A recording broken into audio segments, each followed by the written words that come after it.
What is up, folks? Welcome to another week of the High Tech Podcast. I am Josh, one of the hosts of the High Tech Podcast, joined by the other host, because I said one, which means there's probably another one, unless I was like, I'm one of the hosts, and there's only one host. Gotcha. No. I'm joined by Will, the other host of the podcast. How you doing, Will? What's up, man?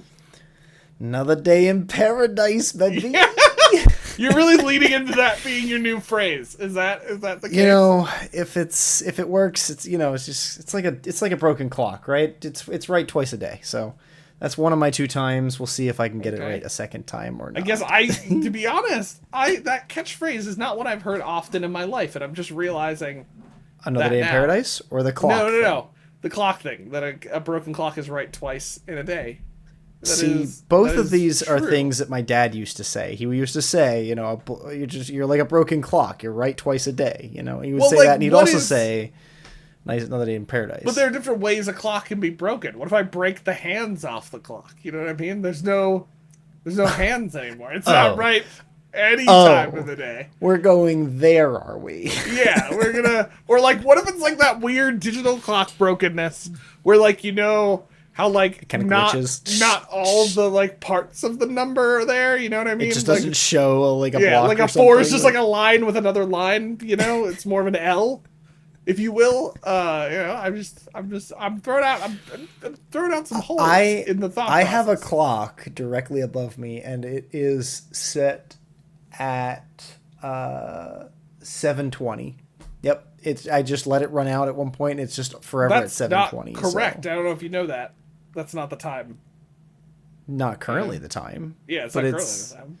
At some point, twice a day, it is correct. So that's the perspective. Yeah. What if it time travels? Then it's not really. It will still be correct twice a day wherever. But what if it time travels so much that it never gets to that time? This is a weird movie I'm writing, right? It's like It's like Back to the Future if a clock just kept getting sent back in time. Increasingly wrong. You know what I mean? It was set to 7:20, but it kept getting sent back to 9:20.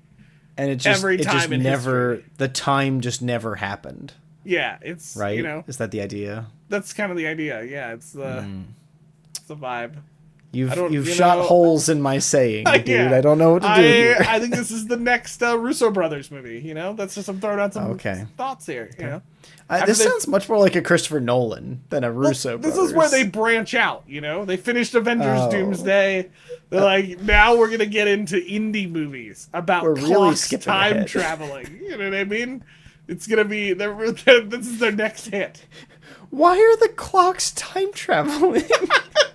I don't know. I don't get it. It's a clock in a room that constantly time travels. I don't know. There's weirder stuff that has happened in movies. Okay, there is fact.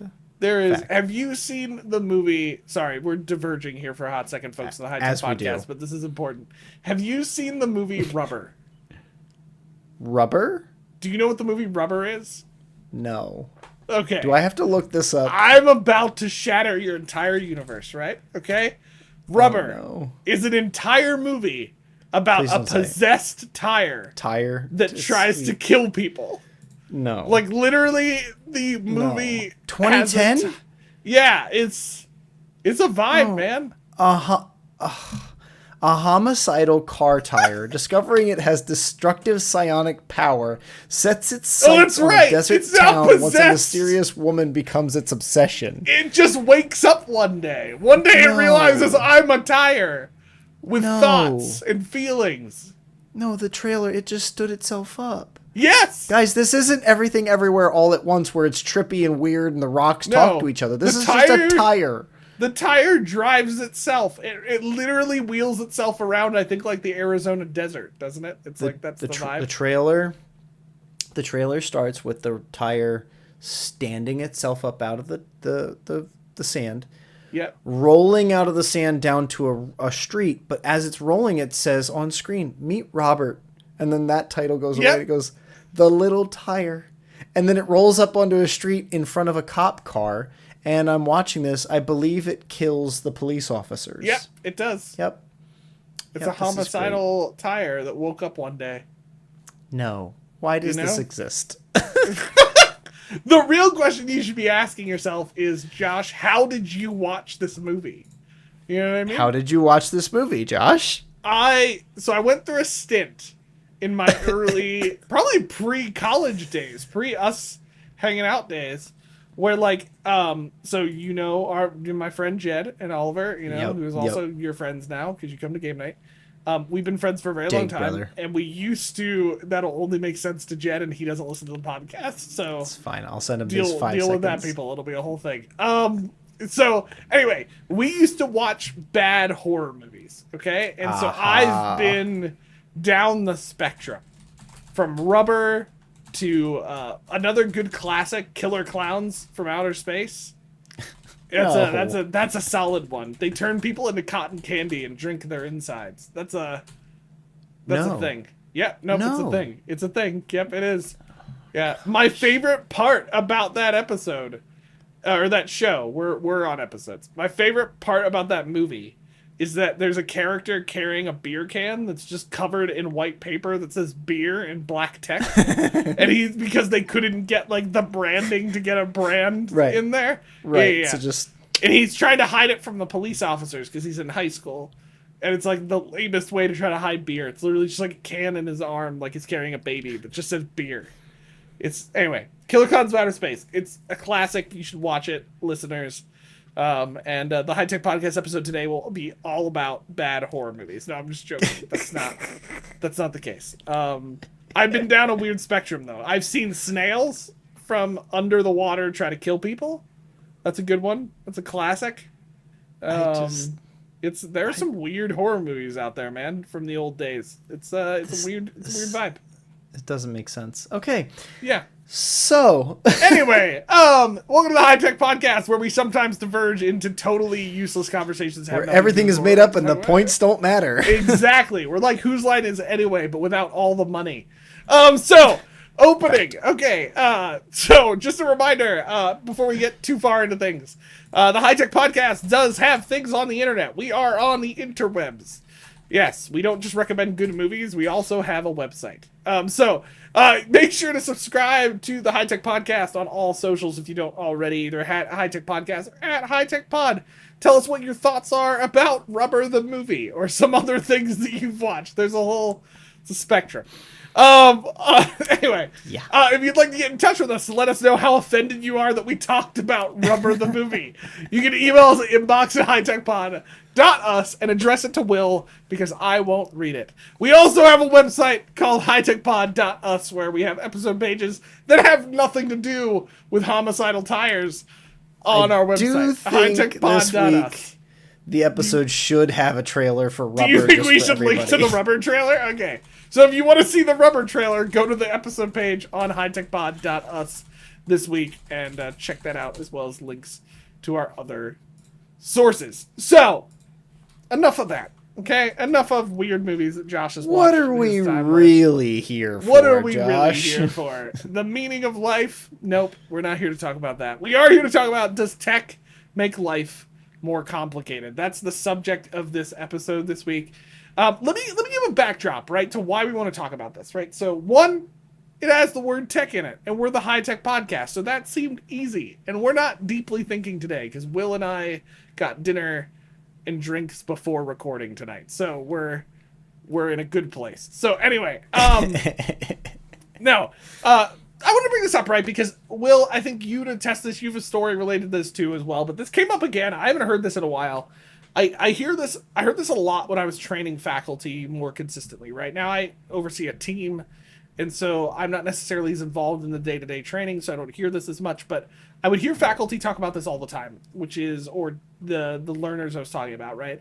There's this perception that, yes, technology helps, but often people have this feeling, especially those who are not as tech savvy as some of us, will make these statements where like tech just makes life more complicated. And really what they're talking about, right, is there's more steps now I need to know how to do this thing in this system and this thing in this system. I now have to do these 5 things, like it adds more complication to life than it does about making our lives easier. I think like you've heard this before, Will, right? Like I think you had a specific story, right, related to like your time in the Schoology days. Yeah, I mean, like it's there's tons of teachers and faculty that have come across me. Like one stands out, right, where the instructor had to come to a mandatory training. It was, all hands on deck, teacher in service day or something.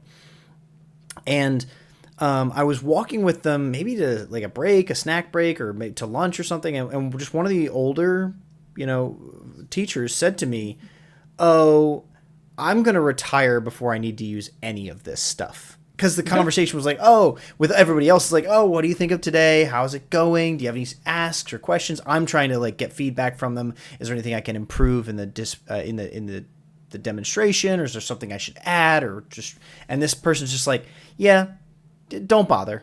I'm gonna retire. Like I don't care. Like not literally they're gonna retire tomorrow, but like before they've learned how to use any of this stuff, it's gonna be obsolete, and they're just not gonna bother. Like it's not worth their time and effort to learn the system. And there's a bit of a practical side to that I can understand, not maybe agree with, but I understand where they're coming from. Nonetheless, it's all the more frustrating when it's like, hey, this is an opportunity I'm offering. It's something you have to participate in. It's mandatory and required to be here. And this probably was 2018, 2019. Like, these are folks who didn't know just around the corner was going to be this little thing called COVID-19, where all of them were going to have to use their learning management systems, regardless of whether they wanted to or not. And so, it's one of those moments where I feel like the attitude, unfortunately, got in the way of an opportunity for success. That instructor could have learned even just a little bit. They didn't have to learn everything. They could have learned something that they liked or something that would have helped them with a specific problem, and the tech would have been useful for them. Instead, they felt that it was just overcomplicated, not worth their time, and just sit in the back and take notes or doodle, text their kids. Like that was their attitude. I'm like, all right, I can't change your attitude. I respect your autonomy here, but what if, right? I was always kind of how I try to process this with instructors and with faculty. What if it could make something better?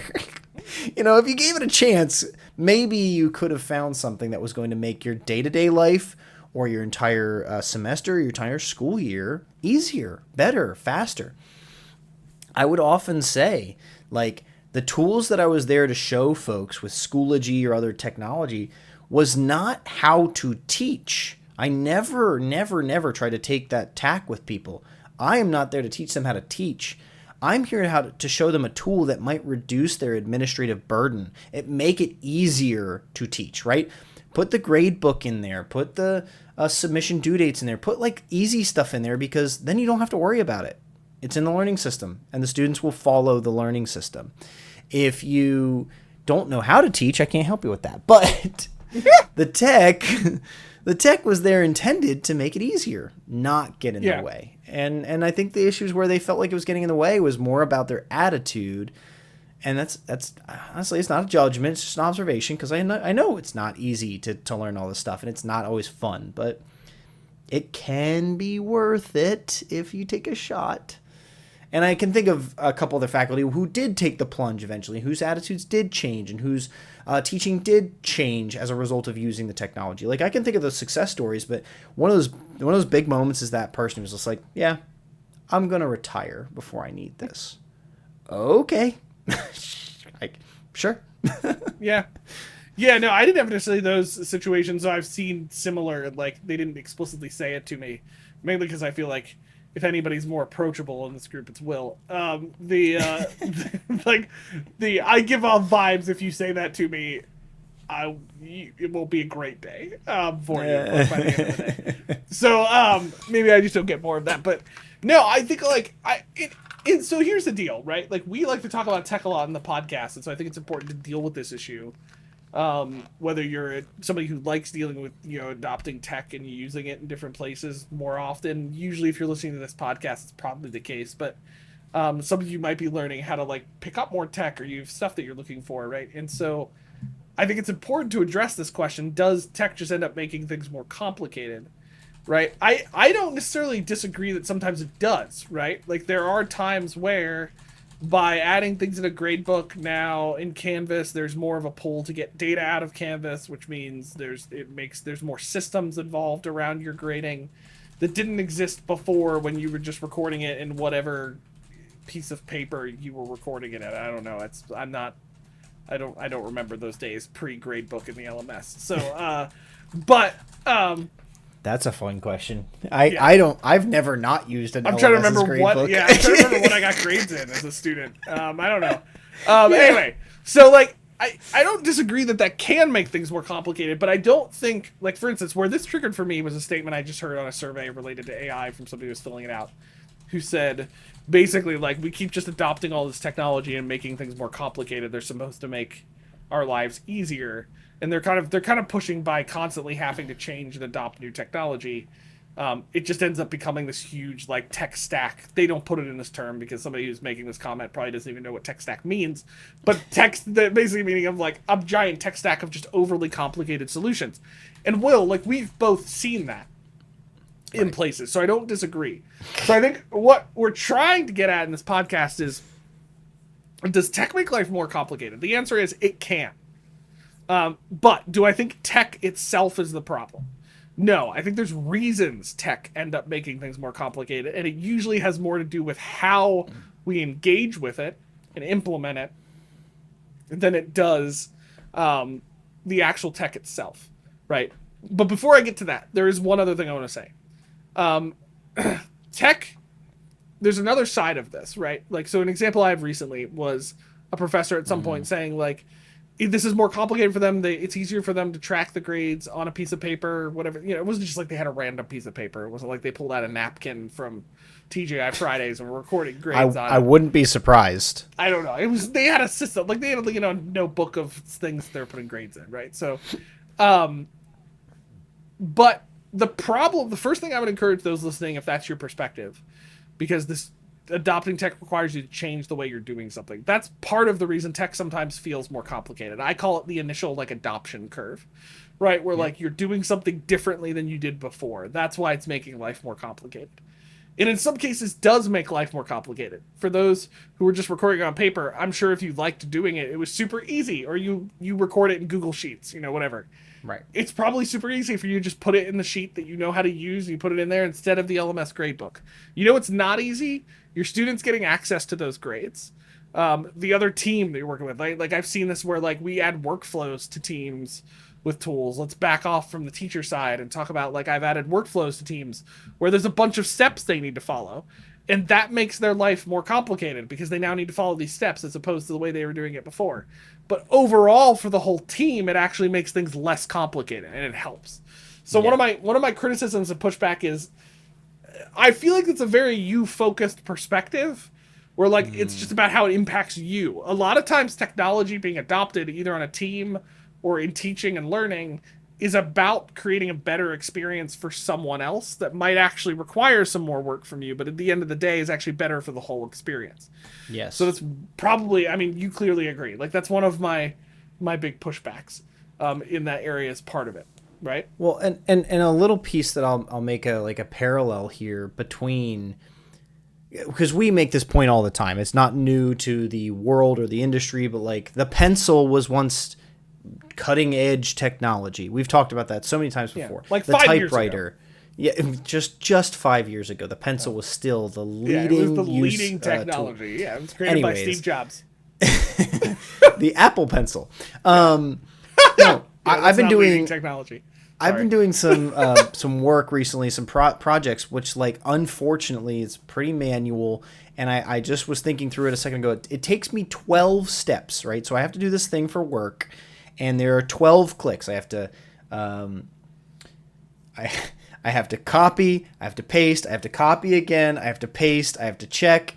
If yes, then click, then check, and click, and type it. Okay, it's actually more than 12. It's probably upwards of 12 interactions, but I have to like boom, and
Yes. Ah, the year of quills. You know, you gotta watch out for those quills. They really dry up.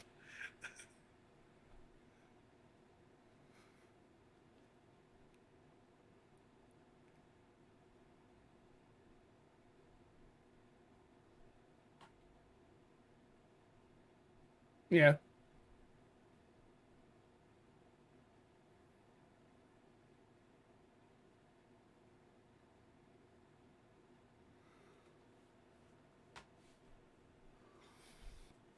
because I know exactly where each of the buttons is going to be on the page. That's a little bit of me. That's a little bit of practice, whatever. I've been doing hundreds of these recently, unfortunately. But you can't do that in other systems. A digital space, a consistent user experience allows us to do these manual processes over and over and over again with consistency. And if you're consistent in your practices, that's why I bring up the grade book. That means it's just going to be easier and your students can expect a higher level of quality. Like, these are all good things, not, well, I'm in a grade book and I have to now do 100 different things. You always had to do those 100 different things. Tech did not make that harder. You always had to grade students, right? It was either on paper with a red pen or it's in a digital grade book. So at least in the digital space, it's consistent, it's documented, it's saved, it can be audited, paper can be lost, it can be destroyed, all those different things, right? I think that these are only good benefits of these systems. And if you just try it out, it probably won't kill you. And you're going to get faster at it, right? The first couple times I did this 20-click process, it took me 5 minutes per each instance. Now I can do 3 sets in a minute. It's not the end of the world.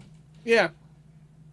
Well, and I think, right, for the average user, they're not necessarily arguing, let's go back to paper for everything. It's the idea of, like, we're implementing this other solution, or we're adding another tool to do something on top of all the other tools we have. And so this adds complexity. And I agree with that, right? There are sometimes that adds complexity. I think for me, what it really comes down to of why technology feels like it can make things more complicated is for a couple different reasons. It's what we talk about, the adoption curve, just learning it, right? It doesn't matter what tool, right? My joke, I was on a team last year that was evaluating whether we were going to move to Teams from Zoom. So first of all, that was already a bad idea.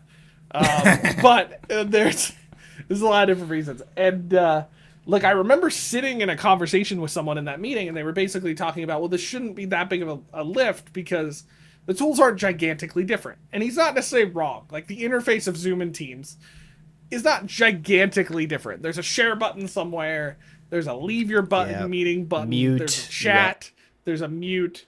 And I remember explaining, I basically said, I don't care if the buttons are even in the same place. Because this is a different interface, it's gonna seem like this is a huge hurdle to people because it's a different interface. I think we have to be comfortable with that to a certain extent, where, like, listen, tech is going to be more complicated the first time you start using it, or even for the first 6 months you start using it when you're used to doing something a different way. I've had team members who complain every time we move to a new software about a software that they used to like, that they complained about when we moved to before.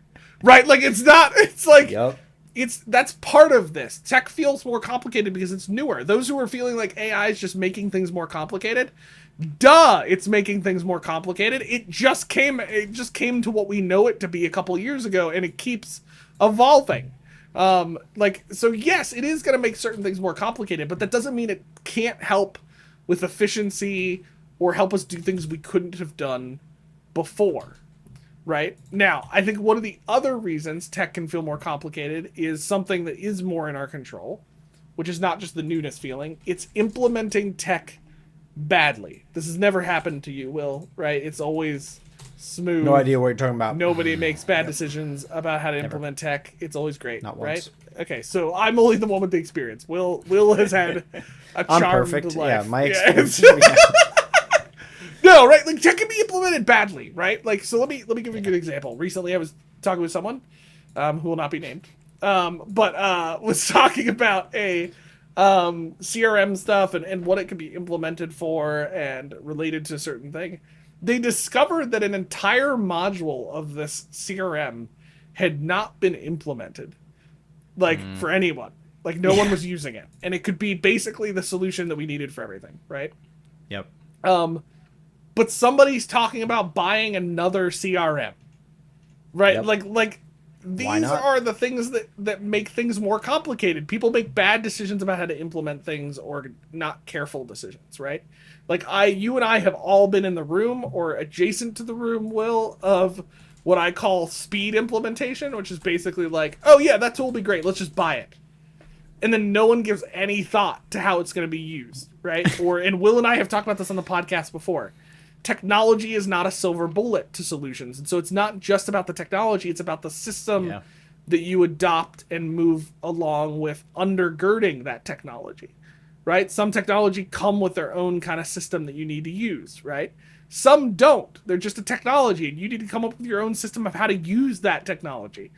I've seen people use Airtable poorly, and I've seen people use it well. And the difference is people opening the tool with no plan, and it becomes a horrible database of horrible nightmares that no one should ever see, to having a plan of how to use them together in a way that's not complicated, right? And so part of that's bad implementation. I mean, would you agree with that, Will, that that's part of the reason people end up feeling like tech makes things more complicated?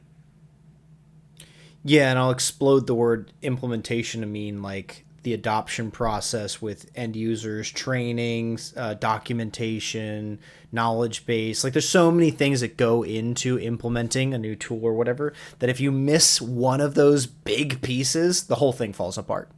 You know, if you don't have the right adoption process or plan in place before you take it on, you know, just missing the articles or help articles, right, is going to kill it down the run because everybody's going to ask you 100 questions. You're going to have to make up the answer every time. And maybe you start to copy and paste the answer after a while. But, like, having the right plan in place for an adoption process of a new tool, new vendor, significantly improves the process. We were just talking about this at dinner, right? One of the other elements of this is, like, folks get into this, like, oh, yeah, new tool, just integrate it. Like, just make it work with everything we already have. Well, is there a plan to do that? Because frankly, that can fall back. That can fall apart pretty quickly when you're just like, oh yeah, just integrate it. You know, sometimes if we don't have an architecture in place for all of the systems we're going to be using and we're going to be integrating, then the first time you change a simple little value, the entire system breaks. And this happened to me for a while with my learning management system. Very simply enough, we had all of our users imported on a regular basis, and our users have location information, right? Where do they live? Well, the location field in the learning management system was a drop-down value, and so it was 5 exact values. If the HR information system tried to send a 6th value, it would just break the integration. Like, done. No other options, right? It wouldn't give an error. It wouldn't try to create the 6th option. No, just like, oh, yeah, there's only supposed to be 5. Okay, well, there's 6 now, so just broken. Like, that's something where someone didn't plan from the get-go for what was intended with the systems, and it all fell apart. As opposed to, oh, let's not make it a single select drop-down system. Let's make it an open text field so that wherever the person lives is what's inputted. As opposed to, we only have people that live in 5 locations. It's a simple thing, but you take that same process and you multiply it across the dozens of data fields around an employee, as an example, and your system's breaking every other day. And that's something I dealt with for a while until I re-architected the entire integration system to make sure that it couldn't break if something changed at the HRIS. And that's what we need to work with. We need to stay on top of those things from the get-go. If you don't do it, you're screwed. Not to put too fine a point on it. Well, yeah, I mean, there's definitely ways to do stuff. So I think talking through this then, like, what does it look like to implement tech well to get around some of this complicated, like, tech makes my life complicated, right? So first, those of you who are trying technology and doing things, you need to be willing to just try things and give it some time, right? I had so many faculty, and this applies to just learners or people in general adopting tech as well. They're like, I had to train an entire institution on a new LMS in my first like year and a half being an LMS admin. And I remember like people, it was like you would show them something, and if it didn't immediately make sense, the idea was, well, this software sucks. It's like, well, no, it's like you're learning an entirely new thing. So give it some time and just try things. It's okay to just try things. And like, if you want, whether you're an actual millennial or you're not, you want a millennial card, there's a simple thing to being a real millennial. And some millennials are not real millennials. I have revoked my wife's card sometimes, a few times on the millennial side, right? Just click places, people. Like, if I can get one feedback on how to figure out technology, just start clicking things and learn to hit Control R to refresh the page. That's all it takes to be one of us. It's not that complicated. Like, join us. Like, and I'm saying that to both sides, right? People who are older than me, and you listen, I'm not gonna be an old guy complaining about the next generation, but Gen Z, like, you need to start learning. You've been too blessed with user experience. Learn how to click somewhere and just figure things out, right? Like so some of that is trying things, but I think it's also a couple other things. Aim for small intentional changes.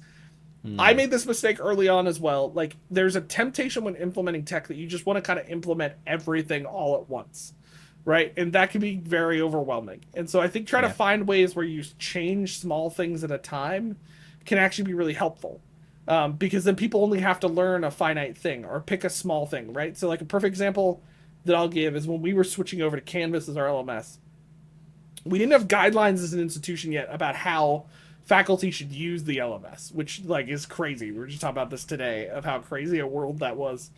So our default was we will teach them how to do everything because they might have to do everything.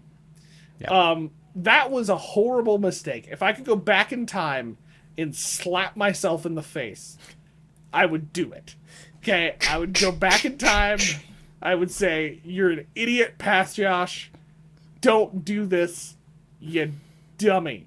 Because, you know, I like to not be totally mean to myself, and we're also not an explicit podcast. So I would say those things to myself, and I stand by it, okay? Because we were just trying to train on too much, and like as a learning expert now, like I know that really what we were doing is creating a lot of cognitive overload, and it was being more complicated. Even if we didn't have guidelines, we should have focused in on what are the like 4 key things someone could do to just use this better than they did yesterday. Right? Maybe even it's just the 2 things, because there's a lot of things that will happen there when you start with those small changes, right? Is you'll motivate people because they'll be able to get something quicker because they're just doing something small in learning. And then eventually we'll find some of the other stuff that maybe you didn't talk about that they'll get to, right? And so like I had a faculty member we did this better with. For the sake of the podcast, her name, well, I've already given away too much information probably, but her name will be Benny. I don't know. I can't come up with anything. Love Leia? it. Benny. Sure. So Leia. Benny. Yeah, no, Benny. Lean I in. don't know. Benny. Let's go Benny. Okay. Yeah. So Benny was the classic faculty member who didn't know anything about the LMS. By the time that Benny left our institution, Benny had set up her entire courses, multiple quizzes, multiple things, and had done it well. The key to Benny's success was starting her on small things at a time. It started with just changing a couple quizzes in the course. It started with starting to use this new fangled thing we called a discussion. You know, it was starting to just use the grade book to grade. And those were small periodic changes over multiple years that eventually led to Benny having a better understanding of the LMS, right? Yeah. Too many people want to train on everything all at once, and that's the mistake. Just find the key things you can focus in on. I mean, would you agree? No, literally Yes, I do agree. Back in my day, Back when I was a young warthog. When I had a BlackBerry. I don't know why that was where I went. That triggers so many other stories. No, I had a faculty member who, like, in a good way, actually, the institutional requirement was just to post the syllabus, right? Like we're talking about here, like aim for intentionality, give them something small to do, whatever. So all she had to do was upload her syllabus, and that she was resistant. She didn't want to use the tools. She didn't want to get the, it's kind of amazing how much stress came up because that person did not want to use the learning management system to post their syllabus. But in much the same way of what you were just talking about, like it took a while, but that person eventually was doing almost the entire course through Schoology, through the learning management system, right? She came, she fought over the syllabus. I worked through her. I was patient. We got the syllabus in there. The next semester, something else, something else, something else. And we didn't, like you said, we didn't just throw the whole kitchen sink at it. We didn't do the entire course at once. Started with her syllabus. And I gave her the power to be able to do her own syllabus uploads. And eventually she was trying for more than just that. This is one of those things where I think in the broader scope of this conversation, right, tech does not necessarily make our lives more complicated. Tech is a complication when you perceive your life as being simple. Someone who's already teaching a certain way believes their method is already working. They understand their method. You know what I mean? There's just no worries or concerns. But what I don't think they're aware of, and if they took some time to reflect, they might become aware of, is how many assumptions they're making about their work already, right? Every semester they have to work in Microsoft Word to rewrite their syllabus.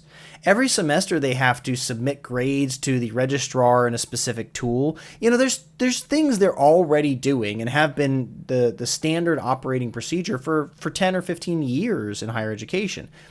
The thing that we did was bring them a whole new tool and say, here's the whole thing. And they're like, I can't use a Swiss Army knife. It's like, all I want you to do is use the tweezers. Yeah, but it's a Swiss Army knife.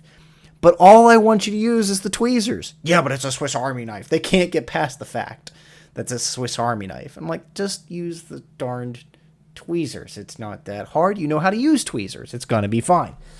So we had to kind of get past that with them. But when we think about, I think, the opportunity in front of us with the tools we have, whatever, we can't just throw the kitchen sink at people. I think we've made that point. And we do have to find, I think, the lowest common denominators to help folks take this step. So if it's going to be your learning management system, get to the easy stuff. Get to the things they need to do. Give one thing at a time. Cool. If it's going to be you're giving your grandma a new iPad, teach her how to unlock it. Start there. Who knows, right? I think later here, just even a minute, we're going to talk a little bit about a tool that can really help you across the board with all of your tools. It's a cool tool called Zapier. It's in the episode title, so it's no surprise. But even if I show you Zapier, there's 1,000 things you can do with Zapier. You can integrate 100 tools, and each one has 1,000 things you can do with it. So even if you see what we're about to do today, don't get lost in all that's possible, because what's possible is one thing, right? Send yourself an automated reminder. That's one example we're going to see with Zapier in a moment. You got to find these things to help yourself build interest, help yourself get motivated, and then be able to bring others along with you. Mm-hmm. Because if you know 100 things and you're teaching them the first one thing, they're not ready for the other 99. That's a fact. Mm-hmm. They're not ready for all 100 at one time. So you got to find the easy things to get them in. Mm-hmm. Have we hit it? As you know, should we jump into Zapier? Yeah, I think for the most part we have. I think the only thing I would give here is those listening who are involved in implementing tech or doing it. A couple things I would just add there, kind of summary to what we've been talking about, right? To implement tech, I think well, there's a couple things just to do that we've learned over the years that have worked and not worked. One, like, get awareness and buy-in. Don't just start purchasing a tool and throwing it at people, right? They need a bigger vision of what they're going to be doing with it, right? Paint a picture of what could be and get some small wins early. Document and train, okay? And then often the things. All the time. And I'll actually add in here, we didn't put this in the notes, but something we're learning the hard way on my team in some areas. We were really good at documenting in the training side, but sometimes we're not good at like following up and evaluating how success was met. Define what it looks like to be successful in the tool and figure out how you're going to evaluate whether or not that success was met, right? So like recently, the way we changed that, it's not to say about tech, but about an improvement process, which involves a lot of different tools. We just did a new retraining on it, and Robin, who's been on the podcast before, talking about the improvement process several episodes ago, that her and I implemented along with our team. We changed some stuff about the new training. We set 2 different points of success in the training. One was knowledge checks that we built into the kind of follow-up training that's more scenario-based and around them practicing it. And then was setting kind of a deadline at a certain point in the year that they had to like do an actual improvement by to show that they could do the process.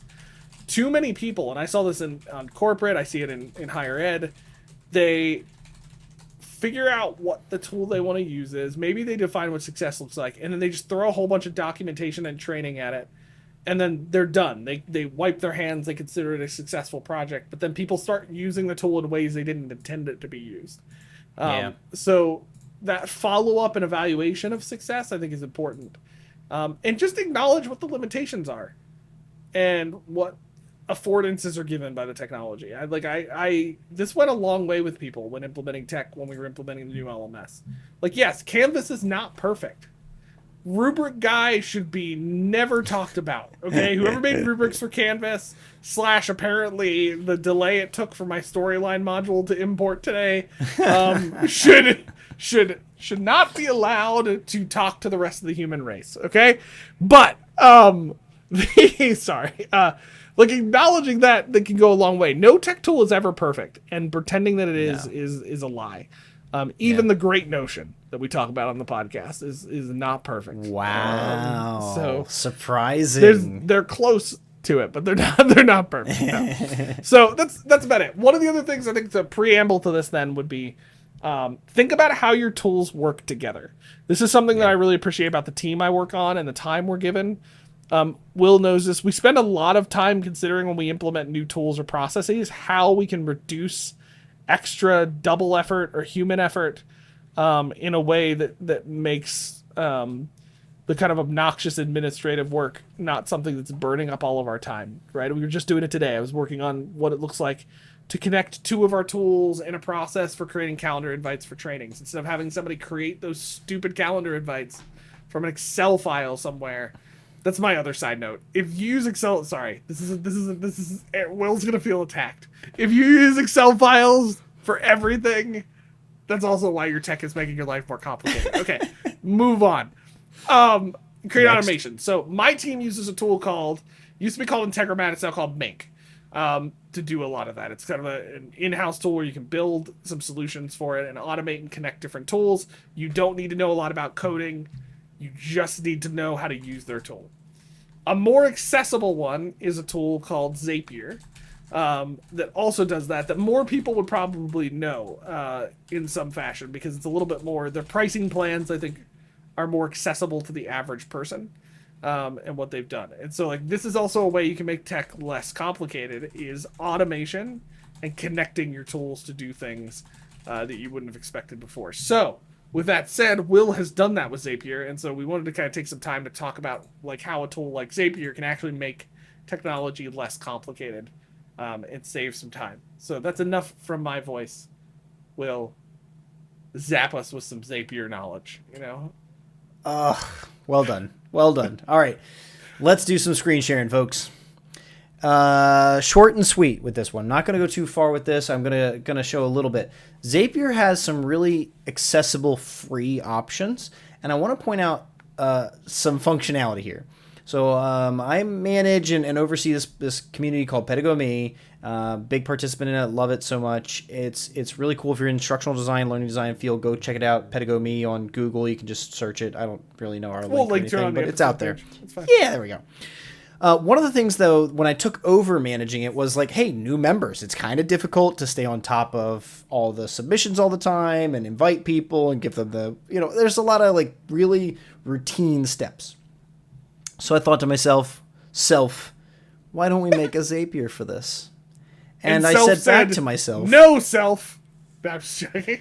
Let's do it in a spreadsheet. No, I'm joking. There is a spreadsheet involved. Anyways. It's fine. It's okay. You'll see the 3 items on screen currently. Invite new members, notify new members on Slack, and email new members. So initially, I did try to make one Zap that would take care of the entire process. When someone submits our membership form, it would take their data, email them a specific templated email saying, welcome to Pedigo Me. Here's expectations and how to join and all that junk.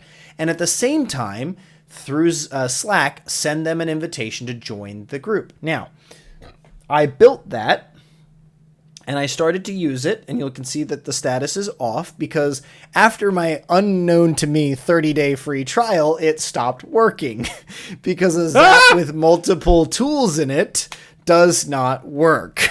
So you can only do 2 tools.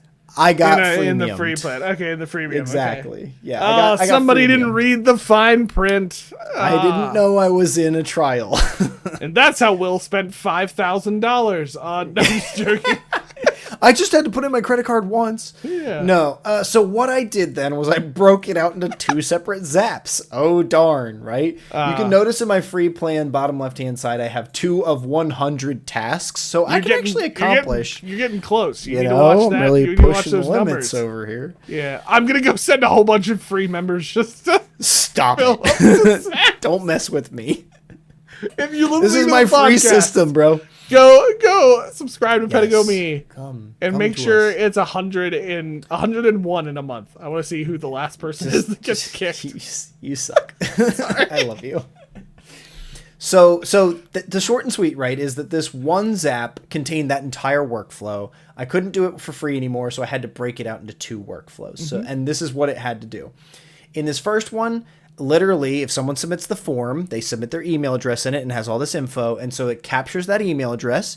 It sends a template email over to them, which I formatted in HTML and all the good stuff. And boom, they get a welcome email as soon as they apply. They're in the community, our expectations. Here's a link, blah. Cool. Let's open up this one, though. This is a little fun. So once it's done that, they've gotten an email. Well, I still need to put them into our Slack community. So how do we do that? Well, Slack does there's some other limitations here because of payments. So I couldn't just do it automatically. That's a Slack problem, not a Zapier problem. But what I was able to do is in this graphical user interface, no code. Notice no code. All I had to do was tell it, I have a Google form, right? And if a new response comes in to this account, then I configure this specific form, right? I tell it which one, and then it will capture anything that's submitted to that form. So all this is just clicking, right? I had to click on Google Forms. I had to tell it this specific event type. I had to tell it which form to look at. Boom, done. Then, if that response comes in, now I connect it to my Slack and I tell it the event that I want to do is send a direct message and who it's going to send the direct message. And then I tell it what the direct message is. It actually goes to me. This is my direct user ID. It sends this email format. All this junk goes in, right? When this happens, then I get a message in Slack saying so-and-so is trying to join Slack. Would you like to invite them? And I copy the email. I send them an invite. Huzzah. They're in my Slack. All for free.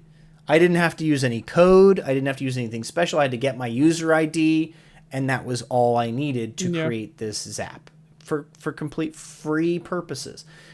Again, if I had pay, I could do all this in one Zap, and I wouldn't need 2. If I had a paid Slack, I would be able to automate this step, right? Because like I am saying, this is sending me a message telling me someone wants to join. I then have to take the manual step of inviting them.